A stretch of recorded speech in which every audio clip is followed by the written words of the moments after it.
This is the Hidden Killers Podcast with Tony Brueski. Featuring defense attorney, Hidden Killers daily contributor, and host of the Defense Diaries podcast, Bob Motta. Chad Daybell, he gets to keep his attorneys, unlike some other cases where the attorneys have been coming and going. The judge specifically saying in this case, guess what? He ain't going anywhere. And we'll be representing him as the case progresses. 3 months away, a little bit less than 3 months away right now, actually, before Chad Daybell actually gets to trial. This is obviously a case that if you watch the Daybell trial, the first Daybell trial of his wife, Lori, it was pretty open and shut. Not much of a defense even brought to that courtroom. This round with Chad coming and an attorney that says, I'm not going to be paid. I really, I don't think I'm qualified. So many arguments were being thrown out there. And I'm sorry, just didn't make a lot of sense. And I think the judge saw it the same way. Let's start with the arguments that he was making to the judge about why he shouldn't be on the case. Were they valid arguments of I'm not going to be paid? Again, probably he knew that. And it's a capital case. If you're not qualified, again, you've been here for years. How do you suddenly now realize, maybe we should have somebody else in this spot? Yeah, look, the judge is no fool. This is clearly a move by the defense to stall. It was a stall move. The judge knew it, because it's a death penalty case. So, the incentive to stall it as long as possible exists because of that reason and that reason alone. And, not getting paid is never a valid reason to be able to get out of a case in the eyes of the law. Like we typically can't even raise it as an issue. That, we haven't gotten paid by our client. Like a lot of defense attorneys will put in like kind of the secret language, like, oh, we're missing a crucial witness. Mr. Green has not shown up, so we need to delay trial.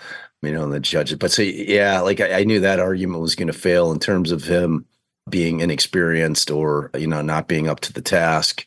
In terms of this being a death penalty case, same deal. He's been on the case. He knows the facts. He's tried cases. Judge wasn't buying it, and ultimately at the end of the day, it was a pretty simple decision. I did not think that he was going to grant the motion. I thought the trial was going forward. It's been delayed enough. So I was not surprised at all by the decision. Does this create, though, here's what I'm wondering. Is this like a really kind of creative long play that John Pryor is attempting here for his client? Is John kind of throwing himself on the sword here publicly so that once Chad Daybell is convicted, because I'm sure he knows in his right mind, Chad Daybell will be convicted of this crime. Yeah. But will he die? Is this, look, we don't really have any other options here. There's not going to be a plea deal. There's not going to be this. There's not going to be that. The only way to prevent you from dying is some sort of an appellate issue later of maybe not getting a new trial, but maybe looked at going, well, look, even the attorney said they weren't qualified. Let's take death off of the table. You're just going to get life in prison. Is this a long play that we're looking at here right now and not really legitimately, I'm not qualified, I'm not going to get paid? Is this all of a strategy to basically save the life of Chad Daybell at the end of the day?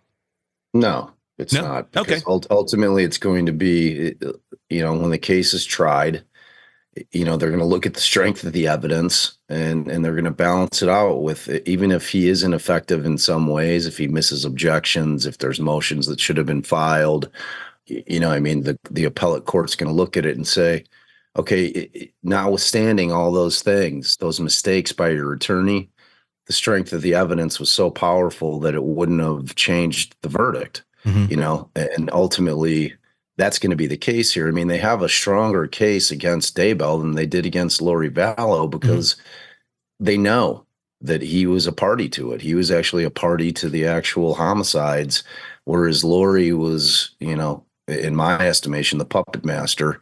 It did for one of the murders in Hawaii when it goes down. She wasn't present for them. So I think that ultimately the way it's going to shake down is like that'll, if it was a long play in Pryor's mind, it's a loser. Yeah. It's not going to be effective. Want to listen ad-free? Want advanced access to all of our interviews before anyone else? Become a True Crime Today Premium Plus subscriber on Apple Podcasts. You get every episode commercial free. So you can binge on true crime until you can binge no more. Search True Crime Today Premium Plus on Apple Podcasts now, or go to our podcast page and sign up now. More of the Hidden Killers podcast next.